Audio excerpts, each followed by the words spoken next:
Okay, we're back in the same session. The only difference here is it's a little more colorful. The way I colored the tracks is I double-clicked on this color area over here, and I get a nice color selector. I can choose a color, and that's it. I can even have it open, and then click on this track, and click on this track, and so forth. Now, the regions all adopt the color of the track. That's a preference setting, and we'll look at that in a later lesson, but it's right here on my display page. Default region color coding is the track color. Okay, now that we've covered color, let's go ahead and talk about the split window. This little icon down here will split the window in half. I can resize how big each area is, and I can make it go away by clicking that. By default, the split window will open up with the tracks that I have currently selected.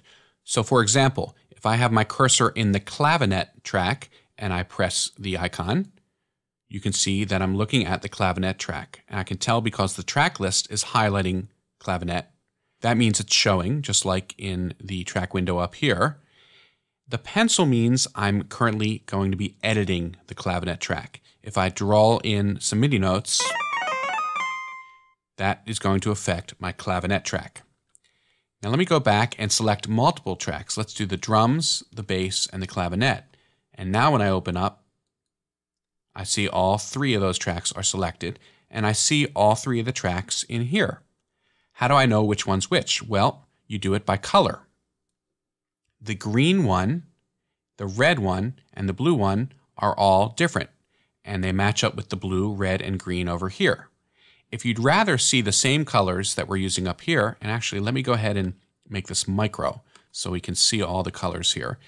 I click on this icon, and now the colors are the same as up here. Let me go ahead and make it a little more obvious by changing the clavinet. Let's just select the clavinet, click yellow.